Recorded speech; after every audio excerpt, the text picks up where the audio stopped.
Odofwa otemene ene nwumre ye de aseda eni kabia bema onyame na me de nchi asronko efi Ghana abre obia etitru efi Southern Ghana Union Conference mijina mpanyimfo nyina nam de nchi asronko ebre obabi bia wo ene emma ewo union no mu nyina onyame Israel na afa woni me enka mom na ye na onyame ase efiso onyame ye na nadoye wo hoda hwe afisha asie ene twato o pepasa me kai wadwen se ene ye 31st December eye 2020 eda etwato ene onyam kanya medin eye nadoye nti ene enwiesa na humobro wo maye no etuo ntwae onua eno ene ekura yemu ehuma etufa afi nyina mu no onyame basansa kese na soyemu ye da hote ase na ename no mienu eya dansidie ma 31st December 2020 a na twase ye de aseda emma onyame enu mu na onyame onam ne nko adifo so wayi atra won se eka na enu na afi akona wieye na enne etwatoemu ode nsam sronko ama yense left up your rod. Sorry na fa opoma. Ai, eno ene betumi enya tumi ewo abode eso. Enwumre, ya me ne wo cha ho asem no, o say the rod, power over nature. Poma no tumi a ewo abode eso. Baby awo bia yemre ye ho ase na yemo empire. Wa wo bo soro na wo bo asase. Epo, emframa, ewia, ene niema ewo mu nyina wudi ena aseda enka. Wenum asem tumi ene ma niema we nyina esi ho. Woye onyame kese. Ene nwumre ma wasem no mutumi emekasa nkyerɛ yɛn ebra ye pagya yɛn pomen na ye ho tumi a wowɔ wɔ abɔde so no enye nsunsanso wɔ yadwen no ene ya bra bɔ nyinaa so na afia edi yɛnimu yi ye kura yɛn poma a wonyame tumi ebema nneɛma nyinaa ayedin ɔba wa Kristi ni asɛm wɛrade na wode wasɛm ama me bra me ho ase anwumre ema wɛrade yima no fafai faya wodia na kasa kyerɛ yakoma na Awurade yenya wasɛm mutumi e de koyenim ebra enche na wo Kristo aben adomti amen. The rod, power over nature. Me gidi say what a pain say obi ka say edan ye wa hei eye media sa adwuma we eye media hwa me mani o me ka enie madwuma ye fuo nie what a pain na ma me misa wanwumre say what is obi ka say emframai eye ne dia awia eye ne dia epo eye ne dia na owia eye ne dia what be da minti bi da nanso mark eka asem bi kire yen ewo marko 89 chichemu aduonu nkono kopem aduanan ba kon Mark chapter 4 39 40 and 41 brawa koma se fa wo kirosem baby bia wo na wo ne me enkenkan o se na osore tiatia mframa no na else epo no se muawa no yeko na mframa no jaye na eyedi anuonyam kara didin ena ose won se adenti ena mo ye hufo se adan munni gidie aduanan baako na wo suroye na wo sesese won ho se onipa beni ena mframa ene epumpo etieni ampa anwumre woni menya adwen se onipa beni efrisa ni amenimu ni sa wo wodan a wankasa wusiye sa wo di ma obi a wo kɔ hɔ a ɛwɔ sani a wo kasa ene wo ne ye ompra hɔ a wotimi ka se adan na wo mpra ha fa praye pra na nipa kro no ya so ema wo wo ka wankasa ena wo tuo wankasa ena wo de ye bibia wo ma wo frɛ won soma won na wo dimrika wadwuma yefo wo won so tumi na asoma mark yi ka kire yen ne se onipa beni ena mframa ene epo etienu ai enam senye nipa de ene punti enya wajapade no nti wontimi nka nkyerɛ se enye din ema enye ebeye din saa na wontimi nka nkyerɛ wiase na nhyerɛn ene wonni so tumi efisa nya wodia enna asuafo no bisa se ehu beka won no obisa se onipa beni ena po etienu ebra po aye beja oka se yedi yekom na yekomi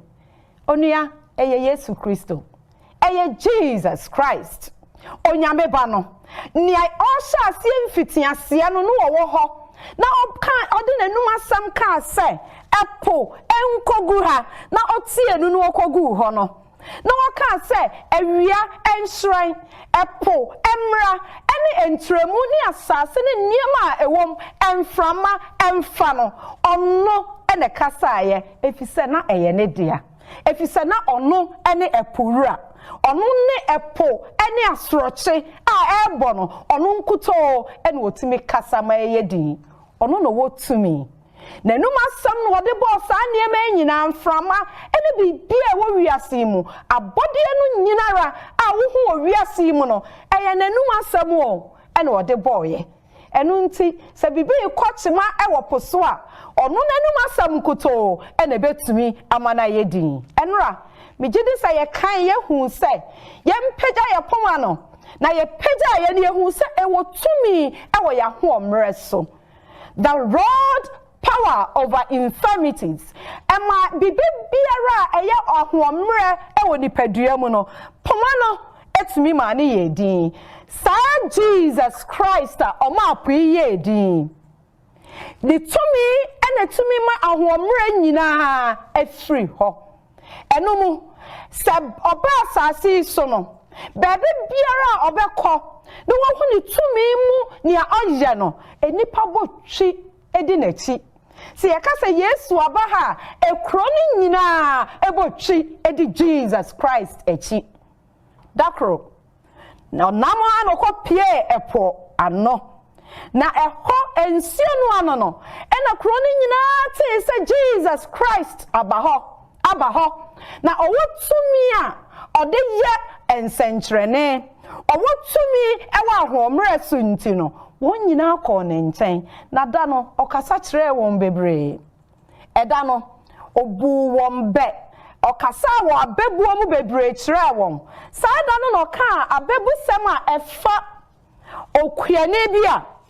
okogu naba na ebi kogu asase pem ebi kogu obotan so na ebi kogu nkase mu no saada krona en wo kasa fa se onipa biara sa wo sokane a wo mfansi kodo ase na emomu di si edua so kane edua so na ahran ama obi a owo dan no mu no ehu ade a ese wo hu saada no ara ena Yesu eka abasamo a efa ogufuo bia okogu naba na aba no nyinyini no no koda ye no otamfuo bi nso begu bi efremu na afebre nyini ye no na won hu ne ye papa na won hu ne ye bone no ka kire won se ma ne nyina emomu nyini onua a wutemene saada no de na samu kwa awie ye no kasafa agidie ho ena obu ebe ede kan se ye wojidie te se master seeder snap yaba ebi ne krami o se wojidie se snap yaba ne egu bottle krami ebro 1000 sa abai ebi ne hwe ne ketekete se ne esitie eno no wo ka se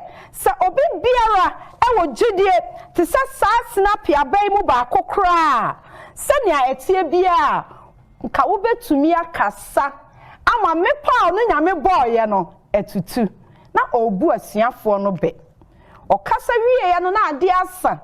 eno nti ofre asuafo no se mo meseni enko asuo no agya na ye nkoda ho na me won krofo fufuro bia ese me kasa kire wom eno nti ogya wona aka no won po ano eno wo si mu wakodo no so epono so no wonam won kodo no na okono preko pe wodru epono mfimfin no preko pe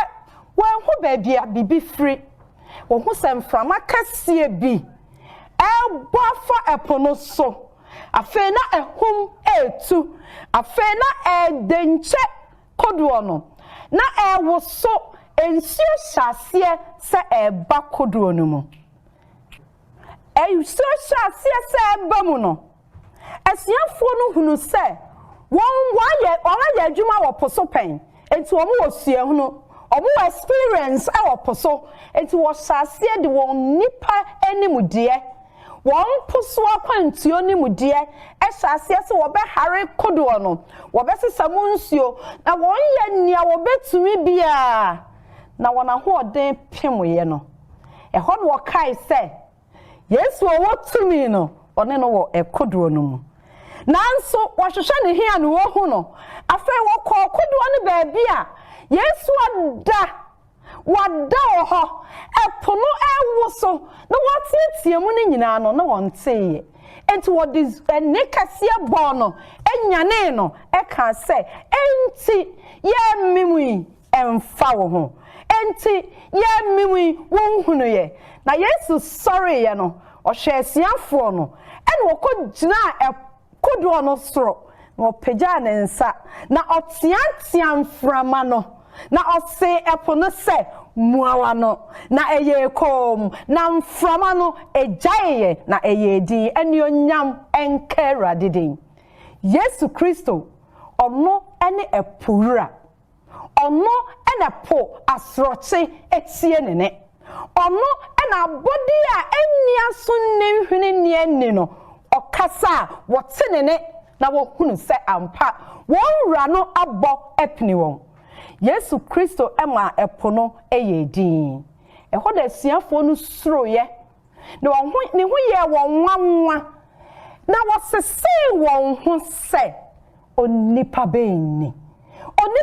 kura ni ena po ene mframa asroche etienu onua sa onipa yi ena ne me kanfo na ma wo se bibi biara yes asroche abo afa yewiase nyina afe 2020 na yenhu ni ayenye no sa onipa no wotumi a obema sa asroche abo afa wiase nyina no ayedin sa onipa yi kai hunu se yewiase a yewo mu yi akwantu a ye to fit 2020 January ebe sa amframa eboye no ebi abo afawiase sa amframa na ammo woposo na emom abo afawiase mfanan enyina eye mframa ben ya coronavirus emframa abo afawiase nyina ajeyen sabamu ehu ekitayen na ya yanka sanipa modin biara ye betumi biara yabo nanso eya yese eje yensem hwe ensa hohoro ban na afi yesi mu yan hohoro ye semina ban na yense yemfa hohoro yensa na yase obeying the social distancing yentete yentam ban yentete ye enuanom kaye de ne ayenimu ni abibifo de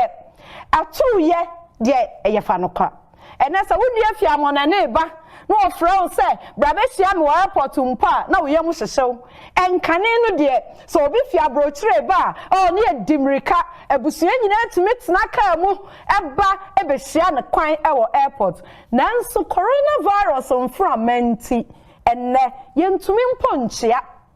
yakata ye hwene saa wo hia wo nuampa wo hu so ono a hwe enne exercise ahoro ahe ene enyeye enuane ben ene eniye ene onua bi ka kire me se ene ye ni coffee break biom ne onim tree and sobolo break ene nim tree coffee num afri ho na nim tree na abesha na mu na sobolo de obi afie bigidi se onimuye sa niemei ena age ya sabamu ene ye manko school akwantuo ye the band atoso yentumi enhia wo ya sori mu enne bigide sa fi mu wonua bi wo ho a nanim na wo no wo Facebook wo ho wo YouTube na wo ho wo Zoom mu so nanso se wodi na hia mpuni mpudi afi nyina ne no enhia ye agidifo nanso we no nyina ya yese coronavirus agiye asabemu Bijidi se hu atol so every say yes second waves eba enti afia ye wie ni nei ye kwose 2021 ase with another covid with senior ye famu afi sa pepepe na ye famu ana asembisa ne se na Yesu wo hen e wo ye wiase boat yi mu ye wiase kodo a ye di tu kwan ehemfa na Yesu wa ye nhu no ya fire nipa mu nia ye betumi bia enne Yesu wo hen me kamfo Yesu ama wo say oka ye ho e wo boat yi mu Yesu eka ye ho me gidi so wo mfa wani wa hu no nanso oka wo ho ba bi biara wo wo na sam ne say ono ene wiase nyina ewura osoro ne asase tumi no ono e na ekura no kai wadwene ebra Israel for ye Mose di wa anim kofa won free Misraim na wo ba no wo bedru Jordan kokwo so wo dru Jordan su konso no ehu kese ekura won wo hwe wani ma Jordan da ho kese na wo to wani nso a Pharaoh ne dom na ebe ehu kese ekura won na won hu ne awonye nanso eho tie ne ye Nyankopon Yesu amekamfo na mawe ni amese fa no na ye poma ekura efiso wo abode esotumi no ni okakira won Exodus chapter 14 verse 15 ni o say, and the Lord said unto Moses, wherefore criest thou unto me? Speak unto the children of Israel that they go forward. What's the other and amusu kakira Israel for say won ko anim epunada hoy and wo se yam ko anim ehi na kwan da na yasim epu kase a eya Jordan na da anim dan so ni osan kakira won nie o kakira Mose nchichemu donsia na Exodus 14 verse 16 or say, raise your staff and stretch out your hand over the sea to divide the water so that the Israelites can go through the sea on dry land. Hallelujah. Osi Mose, ade ne kura won samu wo poma no maso fatra epono so na ebemu be chemienu na asasi kese beba na Israel for be fam enyonyam karade din nia owotumi no na Mose gidi ye no opegya ne poma no ede tre epono so no ampa eroroye kogufa na motorway ebedam na Israel for fm enyonyam kanidin onia Erade katre Moses said, peja ne poma. And I will poma no ni erade asem. Ebra so say, me no mi peja onyame asem.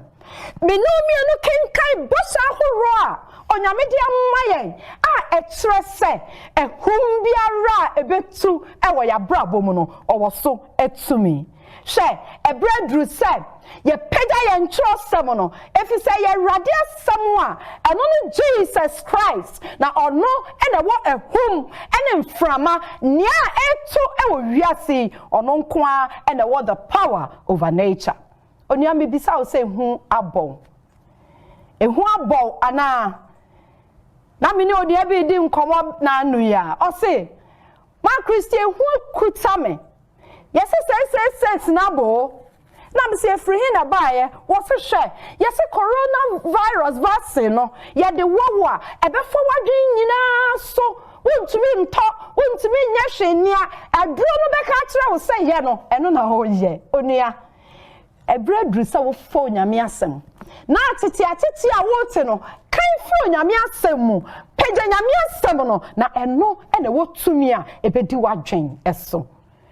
John 14:1 urefi no nyame nim say ehu eti say ebeba eno nti waka kire yen say do not let your hearts be troubled. You believe in God and believe in Jesus Christ. What say emma wakumentu onua nia ekoso ni atete sam no emma wakumentu pagya erade asam no na sa wo Jesus Christ ene na sam a waka e wo trosem mu a ebeye ogye ama oka say embo e wo John 16:33 say, I have told you all these things so that in me you may have peace in the world. In the world you will have trouble, but take heart, I have overcome the world. And you ma wutete nyina was say, umate na ebeba sa nyima nyina yare yi eka ho ebeba. Nanso was say, ma wakoma nto yem efisa ono en wadi wiase so enkunim. Onua, me bisa wo say, utura na. Ehu ekita wana. Utura wo akwantu a ye betu ya. Ye ra fefu from me. Yes, second words ebe ehu abawana tie nia Jesus Christ sa wo pagya na sam no an yo katre wo e wo Isaiah etie aduanan ba ko chichemu du o say do not fear, for I am with you. Do not be dismayed, for I am your God. I will strengthen you and help you. I will uphold you with my righteous hand. Onia, me mesro enkitaw. Sani etie biara onyame se obekra wo mu. Ode ne nsa nifa no. Ne nsa nifa otene kire Jordan so. Otene ehum no so. Asroche no so wopono so. No ka se enyedin no. Obetene ewo wonso. Obetene wo brem. Na nia asai no ho ebeye din. Na nia wogye se enye yie no. Yesu se ode ne nsa nifa no bekura wo na ebeye din wo brem. Onua ampa nia okaye no oye na ye wo honhweso wo Bible mu ono ene wo tumi ewo abode so hwe won kai se ono no nante efoso no ai sa bemen ena me kana semi sa bemen ena me kamfuni sa bemen ena me ka kire wo se ehum biara ebebo 2021 ono a ehum ebo 2020 watietia so no ama me ne anyam chefa na enne ye de afi no akwa wieye enne no sanyame no obetietia 2021 ehum biara ebetu ewo yembrem ene onyam kanidin da hye yenim se ampa ni oka no oye ebra ohum ose no opase wo fra no no hye ne den no ono a owotumi awa abode so no ohwe na ewura ewo ho no mo se hu se ehye eja ehye na nso otwebe no no na enwura bie ni ho a ewo ho a ahye onua ene onyam kanidin ono na wotumi enche na Ghana cycle market bia ewo eja to mu na eja to mu na hye niema no obi ko bie ne store ba ko niema nyina hye no na onyame asem a eye trosem a enne o ka kire osama so no na eda ho a eniema ebo ho nyina hye na so no onyame asem a eye tumi no ni awose enne me ne wo enkura no na eda ho a bibiara enka no enwusie enhu no na wo bia mu atese ne etie na nanso na japade mpempem ahye eno ye nipa de ba ne amekamfo amawe na sam no nia ewo mu no bosa ewo mu no eno ene wo tumi ewo bibi biara ebeto ewo wo brem sa nyame no sa Jesus Christ all ka kire wo se ode ne nsatene ne bekura wo no hwe waye bi pen won kai say Daniel ne namfofo miensa no Shadrach, Meshach ne Abednego ye chi won say won nyina ma onipa abode a nia nipa aye onyina ma no na emom nyame tumi no obepeja no wagina ma Awurade no ye be chi won ekogu ojafunu no mu hwe ye se ohene no omaye kanu mu emprenson na bra Jesus Christ ono owotumi wa abode so no oduru ho no okanu mu emprenson no osan ma ne mu adwo emprenson ene onyam kanidin na ebra esua Shadrach no mu wo mu no na Jesus Christ ewa ne nche won chen no ehum na etu wo ogya mu no anya won hwe onua sa Jesus Christ sa onipa yi ne otimi ma epo ene afrochi eyedin no ono na mekamfo ama owotumi ewa abode so ensuo ono na kire se nsuo ntobrewe na won kai se Elijah penso no o share ne se ebra ka kire Elijah won enum asam na Elijah peja ye no o ka kire ne se ka kire ohen ne se ensuo ntomfie miensa ene fa na ono a oboy ye no ampa ensio anto na ebra koba se o kire ni tumi no osan kasai gina onyame enum asam so pejaye na oja efri soro ebehye emwa odidi adanse se ne onyame aka no owotumi ena nwumre ebra ye wura fifoforo mu sa wo pagya wo poma no a na wo kan enwom ediokono baako chichemu baako kopem dumienu na wo kofi ato bo na kan o se nia otena osoro ni hintabia no otena twedi ampo obo osoro bo asase ni nwum ase sa afie de animu 2021 imu me ton safra o se sa wo tena twedi ampo nwuna se wo mo awrade asam no wa pagya what kind of ria anopa ewia enwumre wo de aye wo kyam a onyame a na samu tumi no ebedi wanim na obeka wo ne mark ebebo maka se onipa benie ena po eni asrochi etienu onua yade asam no kwa awie ye no san twa wadwen fonye biom na yankenkan yakenkan samwa ena onyame de ma yen no ose na osore he got up, rebuked the wind and said to the waves, quiet, be still. Then the wind died down and it was completely calm. He said to his disciples, why are you so afraid? Do you still have no faith? Aday ene hu ekita. Aday ena wudi esro asawumi. Aday ena oma covid eji wasabemu. Ebra onyame asam se. Pejana sam na kain.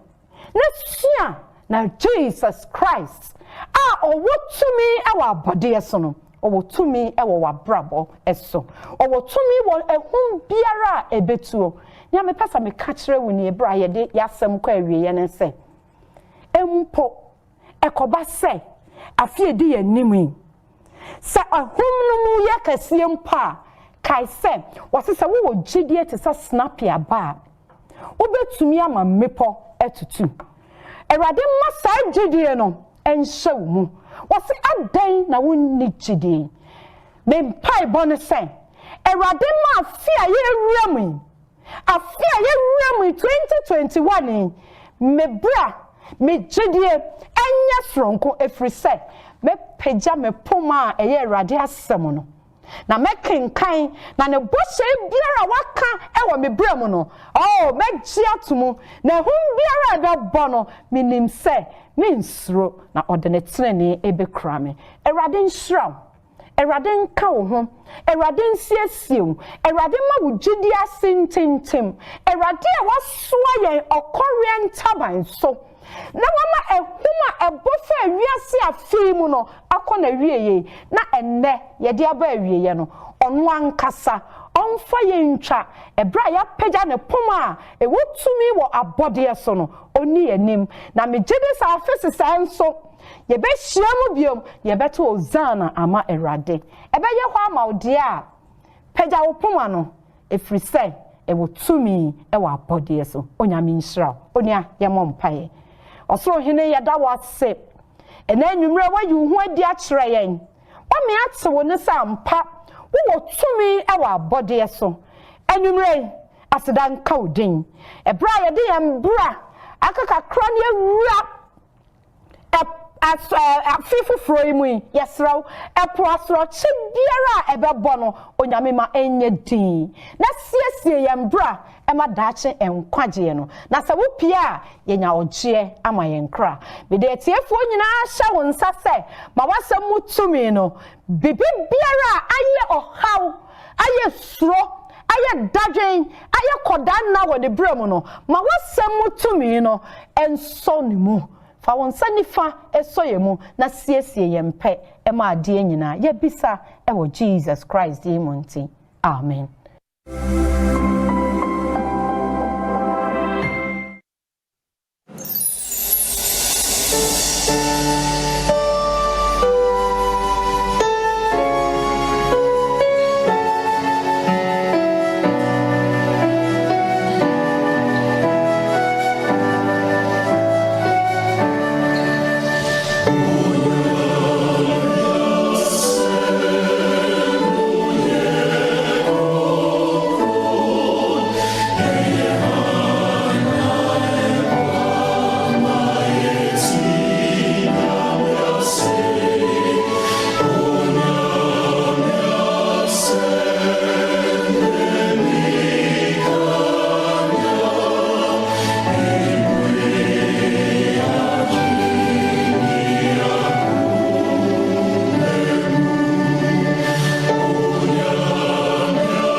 yɛde nyame ase ɛyɛ no kwasɛm mama akasa honhom na akasa afa na fena mu